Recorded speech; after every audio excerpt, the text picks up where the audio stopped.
hit hurricane.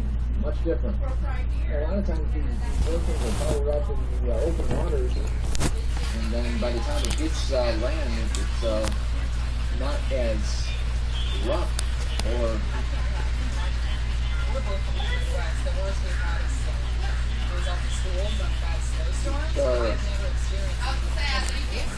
Never, and I never want to, and I'm just hoping for everybody out there in Florida, if you're listening to this and you're saying to yourself, well, gee, we're still at home. What I'm going to ask you to do, if you're from Florida right now and you're in Florida, and you're hearing this, you're hearing Mary Kate and I want you to take your iPad or whatever device you are watching this, get in the car, start driving.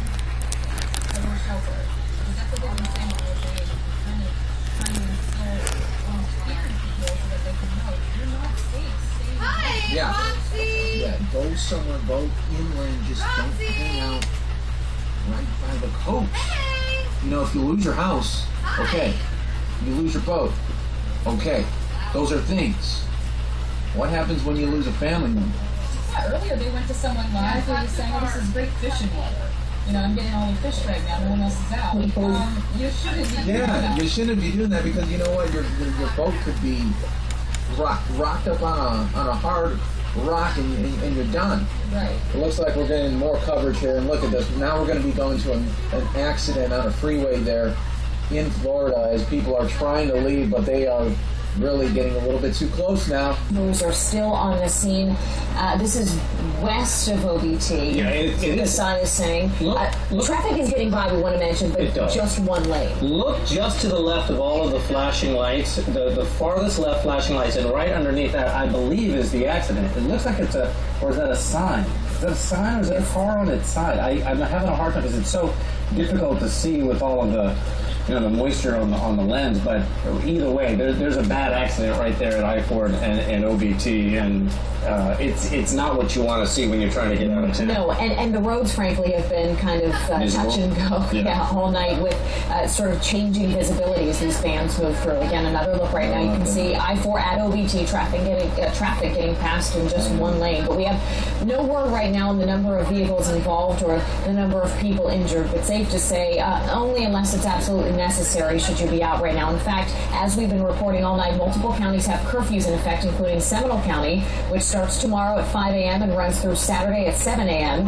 And there's a curfew in Orange County as well, starting at 10 p.m. tonight and running through 7 a.m. on Saturday as well. And hopefully those cars that are driving are heading in the absolute opposite direction of where it is we want to go right now, which would be New Smyrna Beach. Our reporter Matt Trezza is there. He is going to be braving a good chunk of the storm in that location, and it looks like he has found himself a nice little place to hide under while the winds start to pick up behind you. How you doing, Matt?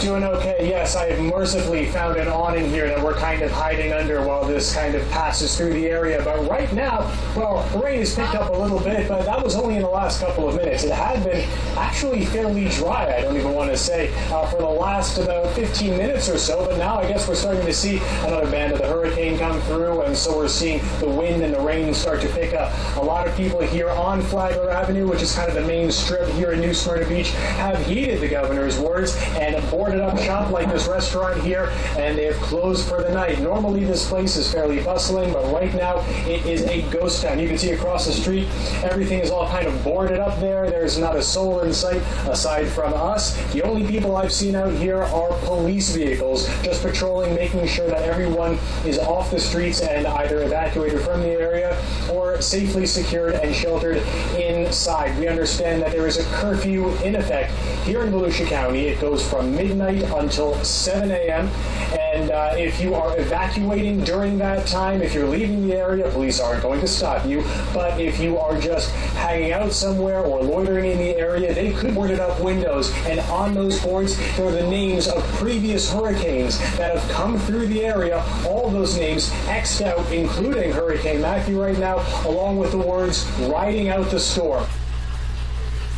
That's what we're doing here, but we recommend that you either shelter in place or find a safe way to get out of the area and keep from feeling Hurricane Matthew's wrath. For now, live in New Smyrna, Matt Trezza, Fox 35 News. You mentioned the phrase riding out the storm. It seems the bravest people in Central Florida are those who live along the coastline, who've been through storms before and are willing, in some cases, to try to ride it out. I'm curious to ask Matt when the last time he saw a person actually walking through the streets was, or for the most part, if things have been clear, Matt, for the past several hours.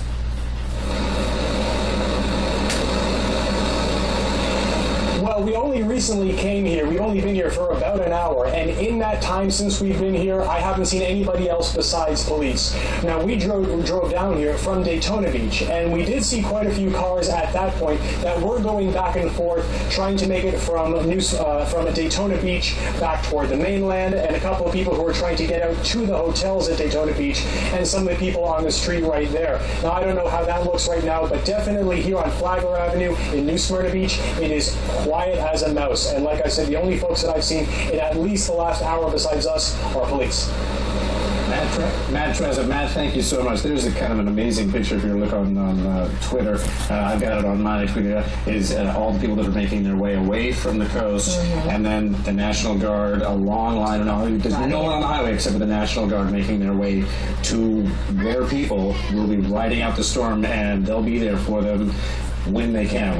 When the wind gets up too high, they can't do anything about that. But they're going into danger to keep everybody safe. Yeah, always so grateful for those emergency responders and people that are there to help keep us safe. But you have to do your part, too, as the governor and all officials have been warning us. If you are in a place that's been under a mandatory evacuation, hopefully you've already made your way to somewhere safe. I want to kind of come back inland and check in on how things are doing in Orlando. Hopefully it's someplace safe for our friend Kirsten Delgado. She is there in downtown. Kirsten, how are you holding up out there?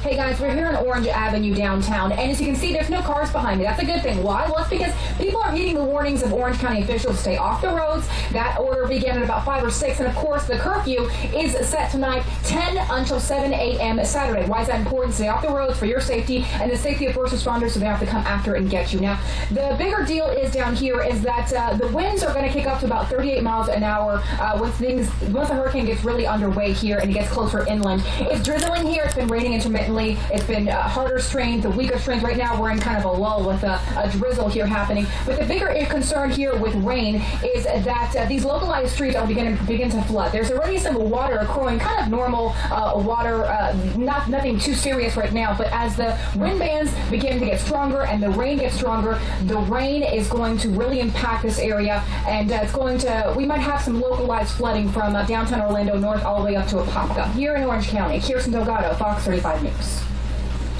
Kirsten Delgado. Kirsten, thank you so much. I want to check in with Chief Meteorologist Glenn Richards for the very latest right now on the forecast. Hey, Glenn. All right, yeah, looks like when it comes to Matthew, currently as a major hurricane, still working its way to the north and northwest. Notice again this line that we have had plotted now for many hours, showing the expected path where it's going to be moving. Now, we've been watching and see how it is sticking to that path. It has been meandering to the north for a while, then meandering back just a little bit south, now back up to the north just a little bit, but overall, you can see it's pretty much staying along it. However, and you probably heard this from the folks over at the Hurricane Center, they were saying how there's a possibility that it will not even move ashore and make landfall. And that's kind of what we're starting to see, is that it looks to be having a tendency to be a little bit more to the north of this line.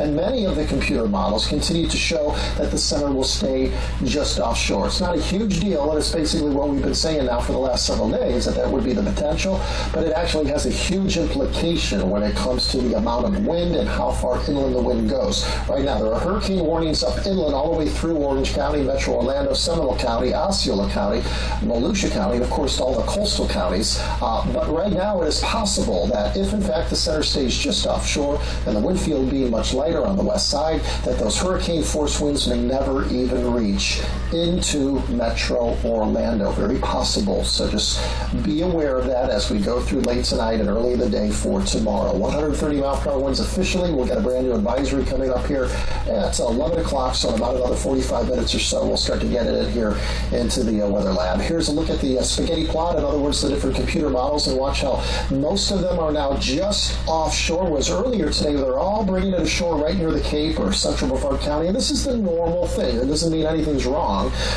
anything is below in the forecast. This is basically what we normally expect to see. Again, just little variations and tweaks here or there. Through the current wind speeds across the state, 32 miles per hour. Again, that was just now to the due west of the center. That is out at West Palm Beach. So again, notice how the western end of the storm, of the hurricane, the winds are not nearly as strong as to the right of the center. So winds are about 110 miles per hour out across areas across the northern Bahamas, but just to the west of there, the winds have dropped all the way down to 30 miles per hour. We're getting wind gusts now along our coastline around 40 to 45 miles per hour. Current wind speeds are blowing anywhere from around 15 to 25 miles per hour. These are sustained. 30 right now over in Melbourne, coming out of the northeast. So I told you earlier how the strongest winds for later tonight would be coming in out of the north and northeast, and that's exactly what we are getting due to the circulation. But of course, that will start to change as the center later tonight gets even with us. That is when the winds will start to actually come around out of the northwest. Then eventually, as we go through tomorrow, they'll come in strong out of the due west. Here's one computer model. Watch how it keeps the center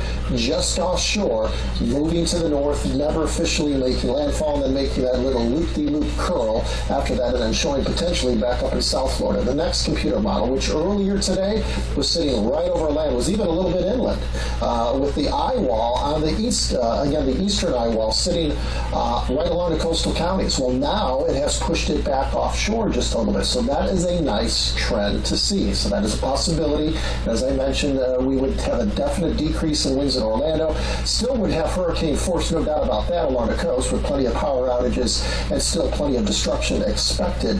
But it is a nice little tweak. And one last graphic here, guys, Bob and Sunny, again, showing the center of the hurricane having moved out of the Bahamas, still moving towards us. Notice it's a very large system. There's plenty of moisture out there, so really flooding is going to still be a concern. That flood warning does continue across the lake and also through Seminole County and also across eastern Lake County as we go through the next several hours. Already over 5 to 6 inches of rain has come down in Sanford and also over towards Apopka, and as you can see, there's still plenty of rain on the way for tonight. And Glenn Richards, we appreciate that. We'll update you on that accident at I-4 and OBT. It looks like they've almost got it cleared out. Traffic is starting to get by. Here's that video from the camera. It doesn't look like the camera's shaking too much, but as you see, still about one lane or two open, and they're able to get those cars on by. Yeah, conditions, as we've been saying all night, as we check our traffic cams at various points along the highway. Great visibility sometimes, and all of a sudden, super rainy, super windy, and drafty. So we'll get some more information on this crash in I-4 at OBT, but just do be prepared if you're headed in that direction. There was a little bit of a backup as crews cleaned up that scene. It is amazing, isn't it? As long as we've been on and with all the information that we pass along to everyone, trying to keep everybody safe and so forth, this has been the prep. We're just getting started with this storm. Unfortunately, I know that's not what everybody wants to hear.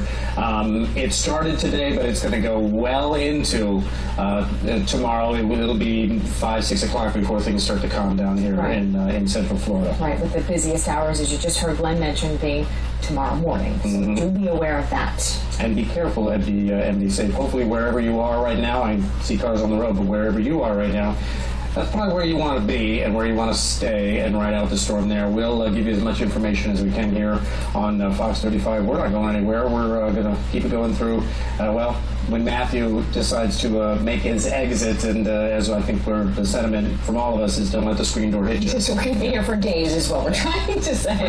We're going to be on the air as long as the storm is out there and for cleanup as well. Yeah. We've got our sleeping bags and our sweatpants. We're ready to stay here all night to keep you covered. Just holding back the tears, is what you say. We'll be back in just a second. Stay with us. All right, everybody, you're watching live continuous coverage here on the Fox 10 and News Now stream. And what I'm going to be doing, folks, is passing it along now to Mary Kate, who's right next to me here. Thank you, Mike. Appreciate the introduction. Yeah, you know what? We give you a nice little introduction there, and you'll be here 7 to 9 now. Yeah, so just continuous coverage of this hurricane. It's not going to get any better. And we're all really worried for people out there in Florida. Please If you're listening and you're right there on the coast, leave now. Be safe. Be safe, everyone. And let us know where you are all watching from, too. We know we're on Facebook Live. Thank you. We know we're on fox10phoenix.com. Thank you. But we do want to know where you are watching live from. Yeah, let us know what state you guys are in. Let us know where you're watching live from. We're all in this together, watching this hurricane as it unfolds. Absolutely. And when breaking news happens, you know we're streaming it. We are streaming it. Is what on? Oh, TV? What you do?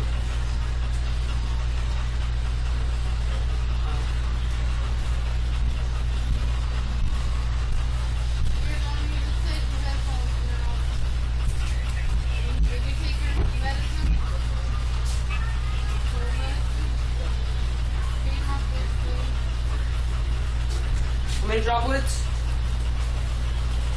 How many droplets? Surge to Florida and millions of people bracing for the worst. Mathew is the most powerful storm to threaten the U.S. Atlantic coastline in more than a decade. The storm blamed already for killing at least 200.